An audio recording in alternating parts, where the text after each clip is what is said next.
प्रयागराज में संगम की रेती पर इस बार 45 दिन का होगा महाकुंभ 2025। प्रयागराज में अखाड़ों के साथ अफसरों ने की पहली बैठक। 3 शाही स्नान पर्वों की तिथि घोषित हो गई है। आपको बता दें 2025 में होने वाले महाकुंभ को लेकर तैयारियां तेज हो गई हैं। 13 अखाड़ों के साथ आज अफसरों की पहली बैठक प्रयागराज मंडलायुक्त कार्यालय में संपन्न हुई। इसमें मुख्य स्नान पर्वों के साथ शाही स्नान पर्वों की तिथि पर भी सहमति बन गई। संगम की रेती पर महाकुंभ का यह मेला 45 दिन तक चलेगा। देश ही नहीं बल्कि पूरी दुनिया से यहाँ श्रद्धालु आस्था की डुबकी लगाने संगम तट पर पहुँचेंगे। इसमें महाकुंभ का पहला स्नान पर्व 13 जनवरी 2025 सोमवार यानी पौष पूर्णिमा के दिन होगा। इसी दिन से महाकुंभ की शुरुआत भी हो जाएगी। दूसरा शाही स्नान होगा जो 14 जनवरी 2025 को मकर संक्रांति के दिन होगा। 29 जनवरी को मौनी अमावस्या के दिन भी शाही स्नान होगा और 3 फरवरी को बसंत पंचमी पर्व पर भी शाही स्नान होगा और इसी के साथ शाही स्नान की समाप्ति भी हो जाएगी। 12 फरवरी को माघी पूर्णिमा और 26 फरवरी को महाशिवरात्रि का आखिरी मुख्य स्नान पर्व के साथ महाकुंभ 2025 का समापन भी हो जाएगा। महाकुंभ 2025 के मेलाधिकारी विजय किरण आनंद की ओर से जो रूपरेखा प्रस्तुत की गई, उन्होंने अखाड़ों के समक्ष उसे पेश किया। उन्होंने प्रत्येक बिंदुओं पर जोर दिया और संतों की सहमति भी मिली। आज की पहली बैठक बिल्कुल शांतिपूर्ण तरीके से पूरी हुई। इसमें अफसरों और साधु संतों के बीच कोऑर्डिनेशन का भी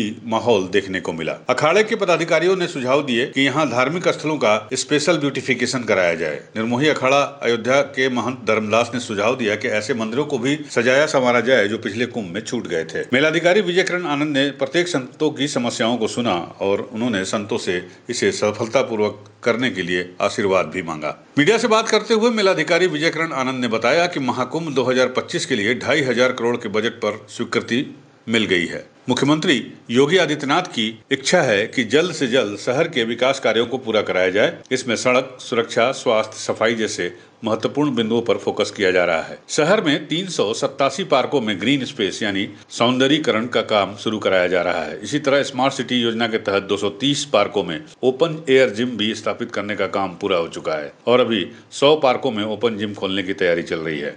प्रयागराज के मंडलायुक्त ने भी संतों का आह्वान किया कि वो अपना आशीर्वाद बनाए रखें और हम अधिकारियों को सही सुझाव देते रहें। किन किन मुद्दों पर चर्चा की गई है और क्या तय हुआ है और क्या आज औपचारिक तिथियों का ऐलान भी हुआ है? शाही स्नान कब होंगे, कब कब पड़ेगा? अभी जैसे सभी कुंभों की परंपरा रहती है तो आज एक प्रारंभिक बैठक सभी पूजनीय अखाड़ों के सानिध्य में आज संपन्न हुई। सभी कार्यदायी संस्थाओं की कार्ययोजना उनके समक्ष प्रस्तुत की गई और उनसे अमूल्य सुझाव लिए गए, उनके मार्गदर्शन प्राप्त किया गया और उसको अंगीकार करते हुए आगे के क्रियान्वयन सुनिश्चित किया जाएगा। सभी परियोजनाओं को जैसे शासन का निर्देश है कि समयबद्ध रूप से गुणवत्तापूर्वक पूर्ण करना है ताकि करोड़ों श्रद्धालु जो आते हैं उनको एक उत्तम व्यवस्था मिले, प्रशासनिक व्यवस्था और उनके सुविधाओं में कोई कमी ना रह जाए। ये किया गया। बृहद कार्ययोजना जो बनी है उसको और बेहतर बनाते हुए पर्यटकों के लिए, हमारे श्रद्धालुओं के लिए सुविधाएं, अखाड़ों के लिए जो सुविधाएं देनी है उसके लिए शासन की योजना को और बेहतर बनाने के लिए आज चर्चा हुई। अच्छी चर्चा हुई, अच्छे माहौल में चर्चा हुई और ये इसको सूचीबद्ध करके आगे क्रियान्वयन किया जाएगा। तिथियों का भी ऐलान किया गया? हाँ, आज जो शाही स्नान की तिथियां थी जो पंचांग के अनुसार थी उसके लिए अखाड़ों से सरसमझ से अनुमोदन प्राप्त किया गया और इसको आपको अवगत कराया जाएगा। सर, अगर बात करें तो अब तक कुल कितने करोड़ के बजट से कितनी कार्ययोजनाओं पर कार्य शुरू हो गया है और क्या टारगेट रखा गया? अभी शासन से हमें करीब 2,500 करोड़ की योजनाओं की स्वीकृति प्राप्त है जिसका क्रियान्वयन अभी प्रारंभ किया गया है या कार्रवाई प्रारंभ करने की ओर अग्रसर है। और इसके अलावा जो भी अभी आगे योजना शासन द्वारा निर्देश दिया जाते हैं, जो उसमें आवश्यकता है, वो जो वित्त पोषण किया गया है बजट में, उसको हम सुनिश्चित करेंगे कि आहरण करें और समय से उस कार्य योजना को पूर्ण करें। दिव्य और भव्य कुंभ 19 में हुआ था, इस बार का जो थीम क्या है? नहीं, अभी उसकी थीम और लोगो और अन्य चीज़ों के लिए शासन में मंचन चल रहा है, उसको स्वीकृति प्राप्त होते ही आपको अवगत कराया जाएगा। गुजरात से आए अखिल भारतीय अखाड़ा परिषद के महामंत्री और निर्मोही अनी अखाड़ी के अध्यक्ष राजेंद्र दास, अयोध्या से निर्वाणी अनी के महंत धर्मदास महाराज, महानिर्वाणी अखाड़ा के श्रीहंत, अखाड़ा परिषद के सचिव यमुनापुरी, बड़ा अखाड़ा उदासीन से महंत शिवानंद, नया उदासीन अखाड़ा से जगतार मुनि, निर्मल अखाड़ा से महंत देवेंद्र सिंह शास्त्री, निरंजनी अखाड़ा से ओमकार गिरी, आनंद अखाड़ा से राजेश्वर आनंद, अटल अखाड़ा से बलराम भारती और अन्य साधु संत इस बैठक में शामिल रहे। जो पूर्ण कुंभ आने वाला है, क्योंकि पिछला अर्ध कुंभ था वो भी बड़ा भव्य रहा और अब की बार जो महा पूर्ण कुंभ आ रहा है इसके उपलक्ष्य में ये प्रथम बैठक आज हुई है। तो इसमें जो भी गवर्नमेंट की तरफ से तीर्थ स्थानों को और जितने धर्मस्थल हैं उनको, घाटों को और आने वाले श्रद्धालुओं के लिए क्या क्या विशिष्ट व्यवस्थाएं करने वाली हैं, इन सब की जानकारियां शेयर की गई हैं। और हम लोगों की तरफ से भी पूर्ण सभी अखाड़ों की तरफ से इस आने वाले कुंभ में पूर्ण सहयोग हम लोग सरकार के साथ मिल करके और यहाँ के अधिकारियों के साथ मिल करके हर तरीके से सहयोग करेंगे। और जो भी हमारे सुझाव थे साफ़ सफाई से संबंधित या जैसे ये तो जहाँ जहाँ पेशवाई होती है, जो पेशवाई मार्ग हैं उनमें बिजली के तार आदि वो सब भूमिगत हो जाएं। जैसे काशी में व्यवस्था हुई है तो प्रयागराज भी हमारा भव्य और दिव्य बने। स्मार्ट सिटी तो है ही है और इस कुंभ के ही इस बजट में और बेहतर कार्य होंगे यहाँ। पिछली बार अखाड़ों के लिए कुछ धनराशि आवंटित की गई, इस विषय में अभी कोई वार्ता नहीं हुई है। अभी तो कुंभ की मेले में जो होने वाले कार्य हैं उनकी जानकारी दी गई है। तिथियों का ऐलान भी किया गया? हाँ, तिथियों का ऐलान किया गया, उसकी लिस्ट आ जाएगी तो उसके बाद फिर उसको पहला स्नान कब पड़ेगा हमारा इस हिसाब से? पहला स्नान अभी वो लिस्ट आ जाएगी, अभी बताया गया है। हाँ, औपचारिक वो हुआ।